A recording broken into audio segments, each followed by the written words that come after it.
ಹಿಂದುತ್ವದ ಒಂದು ಭದ್ರ ಬುನಾದಿಯನ್ನು ಹಾಕಿರ್ತಕ್ಕಂಥ ತುಳುನಾಡಿನಲ್ಲಿ ಭಾರತೀಯ ಜನತಾ ಪಾರ್ಟಿಯ ಒಂದು ಜನಾಕ್ರೋಶ ಯಾತ್ರೆ ಇವತ್ತು ಬಂದು ತಲುಪಿದೆ.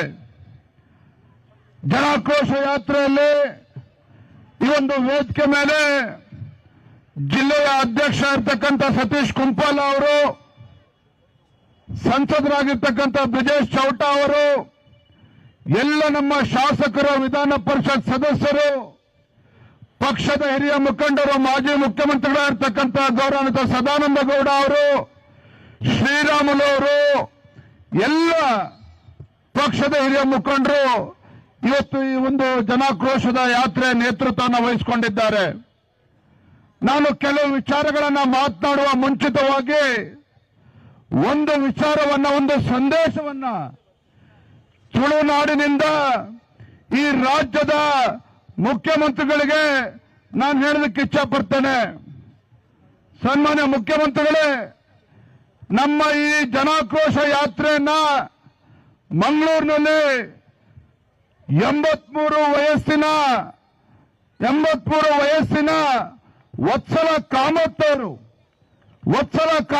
ಒಂದು ಬೂತಿನ ಅಧ್ಯಕ್ಷರು, ಆ ತಾಯಿ ನನಗೆ ಇವತ್ತು ಭಾರತೀಯ ಜನತಾ ಪಾರ್ಟಿಯ ಧ್ವಜವನ್ನು ಕೊಟ್ಟು ನಮ್ಮ ಯಾತ್ರೆಗೆ ಚಾಲನೆ ಕೊಟ್ಟಿದ್ದಾರೆ. ಅದರ ಅರ್ಥ ಏನಪ್ಪಾ ಅಂತ ಹೇಳಿದ್ರೆ, ರಾಜ್ಯದ ಮುಖ್ಯಮಂತ್ರಿಗಳಿಗೆ ಇಚ್ಛೆ ಪಡ್ತೇನೆ, ಏನು ರಾಜ್ಯದಲ್ಲಿ ಹಿಂದೂಗಳಿಗೆ ಅಪಮಾನ ಮಾಡ್ತಕ್ಕಂಥ ಕೆಲಸವನ್ನ ರಾಜ್ಯದ ಮುಖ್ಯಮಂತ್ರಿಗಳು ಮಾಡ್ತಾ ಇದ್ದಾರೆ. ಮಾನ್ಯ ಸಿದ್ದರಾಮಯ್ಯನವರೇ, ಏನು ಹಿಂದೂಗಳಿಗೆ ಅಪಮಾನ ಮಾಡ್ತಕ್ಕಂಥ ಕೆಲಸ ರಾಜ್ಯದ ಮುಖ್ಯಮಂತ್ರಿಗಳಾಗಿ ಮಾಡ್ತಾ ಇದ್ದೀರಿ. ಮುಂದಿನ ದಿನಗಳಲ್ಲಿ ಕಾಂಗ್ರೆಸ್ ಸರ್ಕಾರವನ್ನ ಬುಡ ಸಮೇತ ಕಿತ್ತಾಕ್ತಕ್ಕಂಥ ಶಕ್ತಿ ಭಾರತೀಯ ಜನತಾ ಪಾರ್ಟಿಯ ಕಾರ್ಯಕರ್ತರಿಗಿದೆ ಅನ್ನೋದನ್ನ ಇವತ್ತು ವತ್ಸಲ ಕಾಮತ್ ಅವರು ತೋರಿಸ್ಕೊಟ್ಟಿದ್ದಾರೆ. ಸಾಂಕೇತಿಕವಾಗಿ ವತ್ಸಲ ಕಾಮತ್ ಅವರು ತೋರಿಸ್ಕೊಟ್ಟಿದ್ದಾರೆ. ಲಜ್ಜೆಗೆಟ್ಟ ಒಂದು ಕಾಂಗ್ರೆಸ್ ಸರ್ಕಾರ ಇವತ್ತು ರಾಜ್ಯದಲ್ಲಿ ಆಡಳಿತ ನಡೆಸ್ತಾ ಇದ್ದಾರೆ. ನಾನು ಪತ್ರಿಕೆಯಲ್ಲಿ ನೋಡ್ತಾ ಇದ್ದೆ, ಇವತ್ತು ಪ್ರವೀಣ್ ನಟ್ಟಾರನ್ನ ಕೊಲೆ ಮಾಡಿರ್ತಕ್ಕಂಥ ದೇಶದ್ರೋಹಿ ನಿನ್ನೆ ಕೋರ್ಟ್ಗೆ ಕರ್ಕೊಂಡ್ ಬರ್ತಾ ಇದ್ರೆ, ಒಬ್ಬ ದೇಶದ್ರೋಹಿ ಬಂದು ಮುತ್ತು ಕೊಡ್ತಾನೆ ಇನ್ನೊಬ್ಬ ದೇಶದ್ರೋಹಿಗೆ. ಇನ್ಯಾವುದರ ರಾಜ್ಯದಲ್ಲಿ ಭಾರತೀಯ ಜನತಾ ಪಾರ್ಟಿ ಸರ್ಕಾರ ರಾಜ್ಯದಲ್ಲಿ ಇದ್ದಿದ್ರೆ, ಯಡಿಯೂರಪ್ಪನಂತವರು ರಾಜ್ಯದಲ್ಲಿ ಮುಖ್ಯಮಂತ್ರಿ ಇದ್ದಿದ್ರೆ, ಆ ದೇಶದ್ರೋಹಿನ ಅಲ್ಲೇ ಗುಂಡಿಕ್ಕೆ ಆರಿಸ್ತಕ್ಕಂಥ ಕೆಲಸವನ್ನ ಭಾರತೀಯ ಜನತಾ ಪಾರ್ಟಿ ಸರ್ಕಾರ ಮಾಡ್ತಾ ಇತ್ತು. ಮೊನ್ನೆ ಕುಶಾಲನಗರದಲ್ಲಿ ಯಾವ ನಮ್ಮ ಭಾರತೀಯ ಜನತಾ ಪಾರ್ಟಿಯ ಕಾರ್ಯಕರ್ತ ಏನು ಅಲ್ಲಿರ್ತಕ್ಕಂಥ ಕಾಂಗ್ರೆಸ್ ಶಾಸಕರು, ಅಲ್ಲಿ ಆಸ್ಪತ್ರೆ ವ್ಯವಸ್ಥೆ ಸರಿ ಇಲ್ಲ, ಶೌಚಾಲಯ ವ್ಯವಸ್ಥೆ ಸರಿ ಇಲ್ಲ ಅಂತೇಳಿ ಸಾಮಾಜಿಕ ಜಾಲತಾಣದಲ್ಲಿ ಇವತ್ತು ಪೋಸ್ಟ್ ಮಾಡಿದ್ರೆ, ಅವನ ವಿರುದ್ಧ ಕೇಸ್ಗಳನ್ನು ಹಾಕಿ ಪೊಲೀಸರ ಮೂಲಕ ದಬ್ಬಾಳಿಕೆ ಮಾಡ್ತಕ್ಕಂಥ ಕೆಲಸ ಮಾಡಿದ್ರು. ಪಾಪ ಪುಣ್ಯಾತ್ಮ ಕೋರ್ಟ್ ಅಲ್ಲಿ ಇವತ್ತು ಸ್ಟೇ ಸಿಕ್ಕಿ ಬೇಲ್ ಸಿಕ್ಕರೂ ಸಹ ಇವತ್ತು ಆತ್ಮಹತ್ಯೆ ಮಾಡ್ಕೊಳ್ತಕ್ಕಂಥ ನಿಟ್ಟಿನಲ್ಲಿ ಇವತ್ತು ಪುಂಡತನವನ್ನ ಇವತ್ತು ಕಾಂಗ್ರೆಸ್ ಸರ್ಕಾರ ತೋರಿಸಿದೆ. ಇಂಥ ದರಿದ್ರ ಇವತ್ತು ಹಿಂದೂ ವಿರೋಧಿ ಕಾಂಗ್ರೆಸ್ ಸರ್ಕಾರಕ್ಕೆ ತಕ್ಕ ಉತ್ತರವನ್ನು ನಾವು ನೀಡಬೇಕಾಗಿದೆ. ನಾನು ಬೆಲೆ ಏರಿಕೆ ಎಲ್ಲ ವಿಚಾರಕ್ಕೆ ಬರ್ತೇನೆ.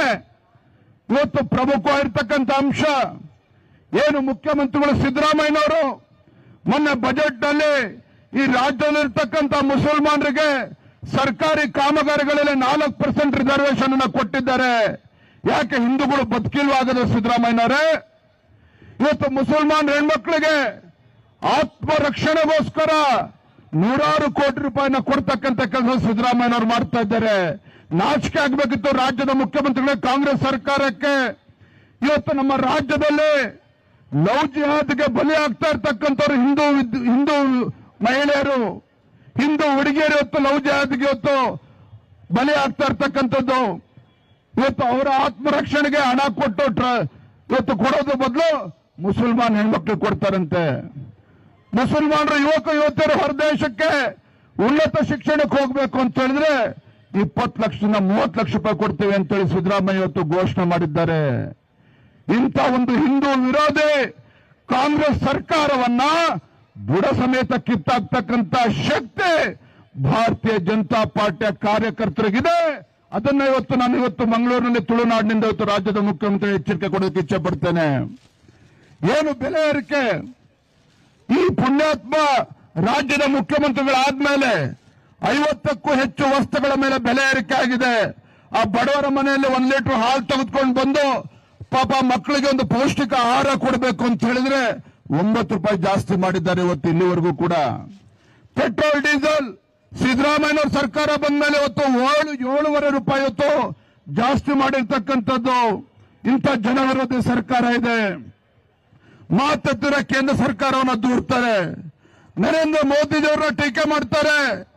ಕರ್ನಾಟಕ ರಾಜ್ಯಕ್ಕೆ ಅನ್ಯಾಯ ಆಗ್ತಿದೆ ಅಂತೇಳಿ ಬೊಬ್ಬೆ ಹಾಕ್ತಾರೆ ಸಿದ್ದರಾಮಯ್ಯನವರು. ಮಾನ್ಯ ಸಿದ್ದರಾಮಯ್ಯನವರೇ, ಇದೇ ಜಮ್ಮು ಕಾಶ್ಮೀರದ ಮುಖ್ಯಮಂತ್ರಿ ಒಮರ್ ಅಬ್ದುಲ್ಲಾ ಮೊನ್ನೆ ಬಜೆಟ್ ಅನ್ನ ಮಂಡನೆ ಮಾಡಬೇಕಾದ್ರೆ ನಮ್ಮ ಪ್ರಧಾನಮಂತ್ರಿ ನರೇಂದ್ರ ಮೋದಿಜಿಯವರನ್ನ ಶ್ಲಾಘನೆ ಮಾಡಿದ್ದಾರೆ. ಜಮ್ಮು ಕಾಶ್ಮೀರದ ಸರ್ವತೋನ್ಮುಖ ಅಭಿವೃದ್ಧಿಗೆ ಸಂಪೂರ್ಣವಾಗಿ ಆರ್ಥಿಕ ಶಕ್ತಿಯನ್ನು ನೀಡಿದ್ದಾರೆ ಪ್ರಧಾನಮಂತ್ರಿ ನರೇಂದ್ರ ಮೋದಿಜಿಯವರು. ಅವರಿಗೆ ಅಭಿನಂದನೆ ಸಲ್ಲಿಸ್ತೇನೆ ಅಂತೇಳಿ ಒಮರ್ ಅಬ್ದುಲ್ಲಾ ಅವರು ಹೇಳಿದ್ದಾರೆ. ನಿಮ್ಗೆ ಎಂದಾಡಿ ಆಗಿದೆ ಸಿದ್ದರಾಮಯ್ಯನವರೇ? ರಾಜ್ಯದಲ್ಲಿ ಕಾಂಗ್ರೆಸ್ ಸರ್ಕಾರ ಬಂದಾಗಿನಿಂದ ಇವತ್ತು ಸಂಘರ್ಷದ ಹಾದಿಯನ್ನು ತುಳಿದಿದ್ದೀರಿ. ನೀವು ಸಂಘರ್ಷದ ಹಾದಿಯನ್ನು ತುಳಿದು ಕೇಂದ್ರ ಸರ್ಕಾರನ ಟೀಕೆ ಮಾಡ್ತಕ್ಕಂಥದ್ದು, ನರೇಂದ್ರ ಮೋದಿಜಿಯವರನ್ನ ಟೀಕೆ ಮಾಡ್ತಕ್ಕಂಥದ್ದು, ಇದೇ ಕೆಲಸವನ್ನ ಮಾಡ್ತಾ ಇದ್ದಾರೆ. ನಿಮ್ಮ ನಡವಳಿಕೆ ನೋಡಿದ್ರೆ ರಾಜ್ಯದ ಮುಖ್ಯಮಂತ್ರಿಗಳೆಲ್ಲ ಸಿದ್ದರಾಮಯ್ಯನವರು ಕಾಂಗ್ರೆಸ್ ಪಕ್ಷದ ಮುಖ್ಯಮಂತ್ರಿಗಳ ರೀತಿ ವರ್ತನೆ ಮಾಡ್ತಾ ಇದ್ದಾರೆ ಸಿದ್ದರಾಮಯ್ಯನವರು. ಅದನ್ನು ನಾವು ಇವತ್ತು ಜನರಿಗೆ ತಿಳಿಸಬೇಕಾಗಿದೆ. ಇವತ್ತು ನರೇಂದ್ರ ಮೋದಿಜಿ ಸರ್ಕಾರ ಬಂದ ಮೇಲೆ ಕಳೆದ 10 ವರ್ಷದಲ್ಲಿ ನಮ್ಮ ರಾಜ್ಯದ ಅಭಿವೃದ್ಧಿಗೆ 2,85,000 ಕೋಟಿ ಕೊಟ್ಟಿದ್ದಾರೆ. ಇದೇ ಮನಮೋಹನ್ ಸಿಂಗ್ ಇದ್ದಾಗ ಕೇವಲ 85,000 ಕೋಟಿ ಕೊಟ್ಟಿದ್ರು. ಆದ್ರೂ ಕೂಡ ನಮ್ಮ ನರೇಂದ್ರ ಮೋದಿಜಿ ಸರ್ಕಾರ ರಾಜ್ಯಕ್ಕೆ ಅನ್ಯಾಯ ಮಾಡ್ತಿದೆ ಅಂತೇಳಿ ಇವತ್ತು ಅಪಪ್ರಚಾರ ಮಾಡ್ತಕ್ಕಂಥ ಕೆಲಸ ಮಾಡ್ತಾ ಇದ್ದಾರೆ. ಯಡಿಯೂರಪ್ಪನವರು ಮುಖ್ಯಮಂತ್ರಿಗಳಿದ್ದಾಗ, ಬಿಜೆಪಿ ಸರ್ಕಾರ ಇದ್ದಾಗ ಕರ್ನಾಟಕ ದೇಶದಲ್ಲೇ ಅತ್ಯುನ್ನತ ಸ್ಥಾನದಲ್ಲಿತ್ತು. ಅಭಿವೃದ್ಧಿಯ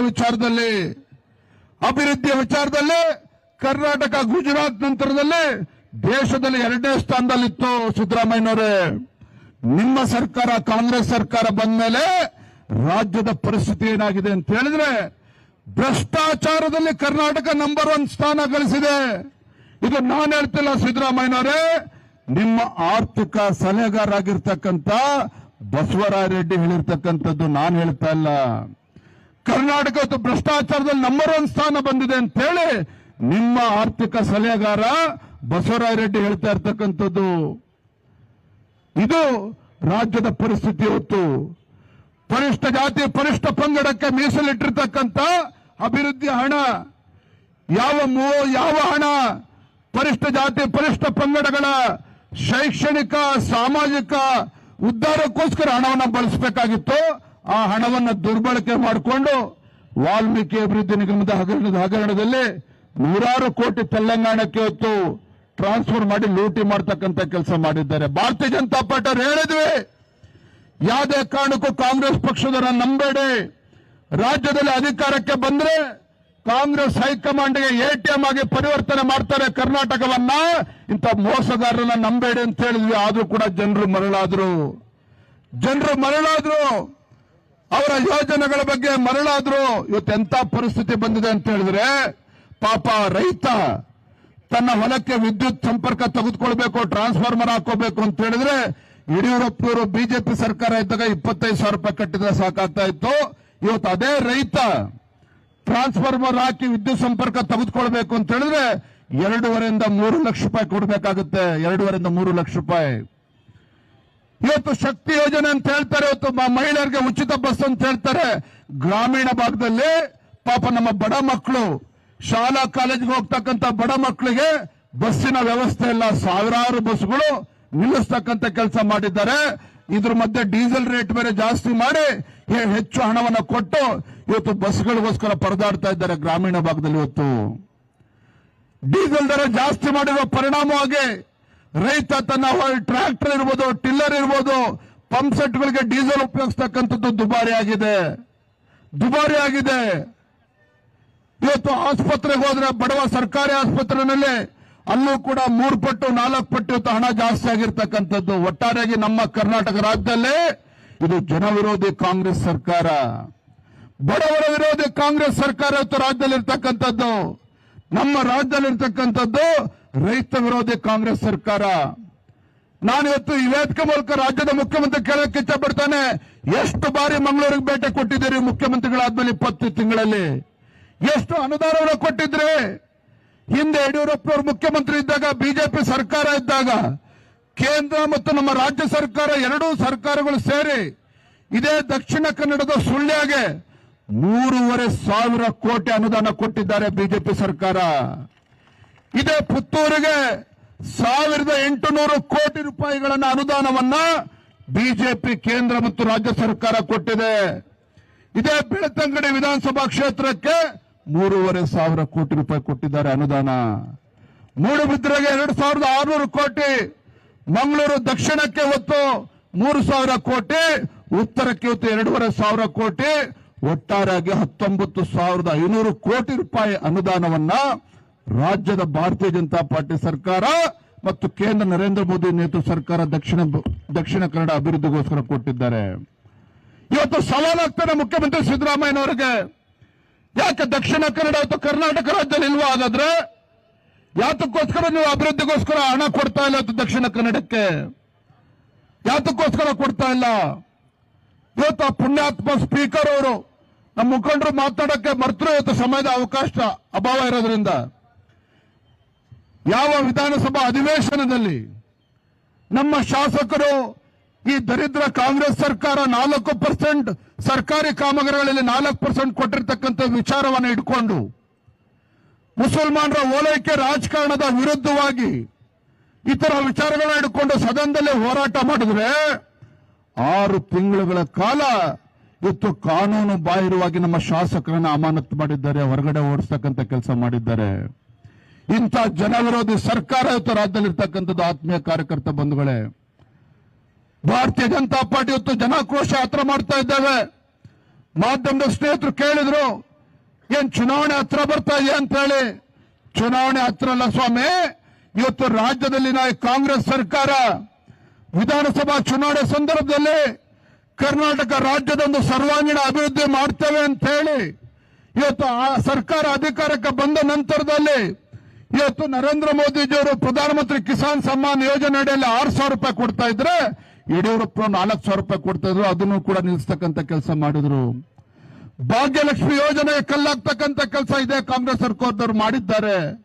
ಇಂಥ ಜನವಿರೋಧಿ ಸರ್ಕಾರದ ವಿರುದ್ಧ ಜನಾಂದೋಲನವನ್ನು ನಾವು ಮಾಡಬೇಕಾಗಿದೆ. ಜನಾಕ್ರೋಶ ಯಾತ್ರೆ ನಾವು ಮಾಡ್ತಾ ಇದ್ದೇವೆ ಅನ್ನೋ ಮಾತನ್ನು ಹೇಳ್ತಾ ಇದ್ದೇನೆ. ಮುಖ್ಯಮಂತ್ರಿಗಳು, ನನಗೆ ಅನುಮಾನ ಬರ್ತಾ ಇದೆ, ಇವರು ಕರ್ನಾಟಕ ರಾಜ್ಯದ ಮುಖ್ಯಮಂತ್ರಿಗಳು ಅಥವಾ ಬೆಂಗಳೂರಿಗೆ ಮಾತ್ರ ಮುಖ್ಯಮಂತ್ರಿಗಳು ಅಂತೇಳಿ. ಯಾಕೆಂದ್ರೆ ಬೆಂಗಳೂರು ಬಿಟ್ಟು ಎಲ್ಲೂ ಕೂಡ ಓಡಾಡಕ್ಕೆ ಆಗ್ತಾ ಇಲ್ಲ. ಬಹುಶಃ 2 ಕಾರಣ ಇದೆ. ಮೊದಲನೇ ಕಾರಣ, ಬೆಂಗಳೂರು ಬಿಟ್ಟು ರಾಜ್ಯ ಪ್ರವಾಸಕ್ಕೆ ಹೊರಟ್ರೆ ಮುಖ್ಯಮಂತ್ರಿಗಳು ಎಲ್ಲಿ DK ಶಿವಕುಮಾರ್ ಬಂದು ಮುಖ್ಯಮಂತ್ರಿ ಕುರ್ಚಿ ಕಸ್ಕೊಂಡ್ಬಿಡ್ತಾರೋ ಅಂತಕ್ಕಂಥ ಭಯ ಕಾಡ್ತಾ ಇದೆ. ಅದರ ಭಯ ಕಾಡ್ತಾ ಇದೆ. ಮತ್ತೊಂದು ಕಡೆ ರಾಜ್ಯದ ಜನರು ಮುಂದೆ ಹೋದ್ರೆ ತಲೆ ತಗ್ಗಿಸ್ಕೊಂಡು ಹೋಗ್ಬೇಕಾಗ್ತದೆ. ಜನರು ಬಡಗಿ ತಗೊಬಂದು ಹೊಡಿತಾರೆ ರಾಜ್ಯದ ಮುಖ್ಯಮಂತ್ರಿಗಳಿಗೆ, ಸಚಿವರಿಗೆ. ಅಭಿವೃದ್ಧಿಗೆ 1 ರೂಪಾಯಿ ಕೊಡ್ತಾ ಇಲ್ಲ ಇವತ್ತು ಯಾವುದೇ ವಿಧಾನಸಭಾ ಕ್ಷೇತ್ರದ ಶಾಸಕರಿಗೆ. ನಿಮ್ಮ ಆಡಳಿತ ಪಕ್ಷದ ಶಾಸಕ ಒಬ್ಬ ರಾಜು ಕಾಗೆ, ಕಾಂಗ್ರೆಸ್ ಪಕ್ಷದ ಹಿರಿಯ ಶಾಸಕ ಹೇಳ್ತಾನೆ ಆತ್ಮಹತ್ಯೆ ಮಾಡ್ಕೋಬೇಕು ಅಂತ ಪರಿಸ್ಥಿತಿ ನಿರ್ಮಾಣ ಆಗಿದೆ ಅಂತೇಳಿ ನಾನು ಹೇಳ್ತಾ ಇಲ್ಲ, ನಿಮ್ಮ ಕಾಂಗ್ರೆಸ್ ಪಕ್ಷದ ಶಾಸಕ ಹೇಳ್ತಾರೆ.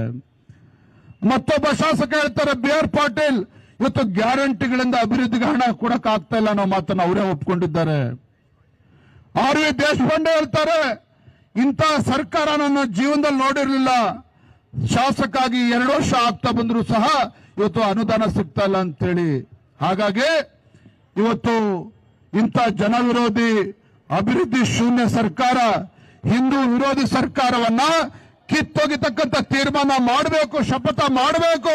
ಅದಕ್ಕೋಸ್ಕರ ನಮ್ಮ ಜನಾಕ್ರೋಶ ಯಾತ್ರೆ ಇವತ್ತು ಮಂಗಳೂರಿಗೆ ಬಂದಿರತಕ್ಕಂಥದ್ದು. ಆತ್ಮೀಯ ಕಾರ್ಯಕರ್ತ ಬಂಧುಗಳೇ, ಹಾಗಾಗಿ ನಾವು ಒಂದು ಮಾತನ್ನ ಹೇಳ್ತಾನೆ, ಇವತ್ತೇನು ಸಿದ್ದರಾಮಯ್ಯ ಸರ್ಕಾರ ದರ್ಬಾರ್ ನಡೆಸ್ತಾ ಇದ್ದಾರೆ, ಹಿಂದೂ ಕಾರ್ಯಕರ್ತರ ಮೇಲೆ ಕೇಸ್ಗಳನ್ನು ಹಾಕಿಸ್ತಕ್ಕಂಥದ್ದು, ಹಿಂದೂ ಕಾರ್ಯಕರ್ತರ ಮೇಲೆ ಪೊಲೀಸ್ ದಬ್ಬಾಳಿಕೆ ಮಾಡ್ತಾ ಇದ್ದೀರಿ.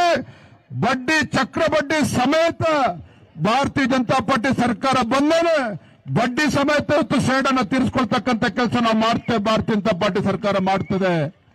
ಬಂಧುಗಳೇ, ತುಂಬಾ ಸಂತೋಷ ಆಗಿದೆ. ಇಂಥ ಬಿಸಿಲಲ್ಲೂ ತಾವೆಲ್ಲರೂ ನಮ್ಮ ತಾಯಂದ್ರು ದೊಡ್ಡ ಸಂಖ್ಯೆಯಲ್ಲಿ ತಾವೆಲ್ಲರೂ ಕೂಡ ಬಂದಿದ್ದೀರಿ. ನಿಮ್ಮ ಪ್ರೀತಿ ವಿಶ್ವಾಸಕ್ಕೆ ಋಣಿಯಾಗಿದ್ದೇನೆ. ನಮ್ಮ ಯುವ ಕಾರ್ಯಕರ್ತರೆಲ್ಲ ಹಿರಿಯರು ದೊಡ್ಡ ಸಂಖ್ಯೆಯಲ್ಲಿ ಬಂದು ತಾವೆಲ್ಲರೂ ಕೂಡ ಆಶೀರ್ವಾದ ಮಾಡಿದ್ದೀರಿ. ನಾವೆಲ್ಲರೂ ಸಹ ಒಗ್ಗಟ್ಟಾಗಿ ಒಂದಾಗಿ ಈ ಹಿಂದೂ ವಿರೋಧಿ ಸರ್ಕಾರವನ್ನು ಬುಡ ಸಮೇತ ಕಿತ್ತೊಗೆತಕ್ಕಂಥ ಕೆಲಸ ಮಾಡೋಣ ಅಂತ ಹೇಳ್ತಾ ನಾನು ಮಾತನ್ನು ಮುಗಿಸ್ತೇನೆ. ಬಲೋ ಭಾರತ್ ಮಾತಾಕ್ಕೆ, ಹಿಂದೂ ವಿರೋಧಿ ಕಾಂಗ್ರೆಸ್ ಸರ್ಕಾರಕ್ಕೆ, ಹಿಂದೂ ವಿರೋಧಿ ಕಾಂಗ್ರೆಸ್ ಸರ್ಕಾರಕ್ಕೆ, ದಲಿತ ವಿರೋಧಿ ಕಾಂಗ್ರೆಸ್ ಸರ್ಕಾರಕ್ಕೆ, ದಲಿತ ವಿರೋಧಿ ಕಾಂಗ್ರೆಸ್ ಸರ್ಕಾರಕ್ಕೆ. ಜೈ ಶ್ರೀರಾಮ್, ಜೈ ಶ್ರೀರಾಮ್. ಹಿಡ್ಕೋದು ಒಳಗಡೆ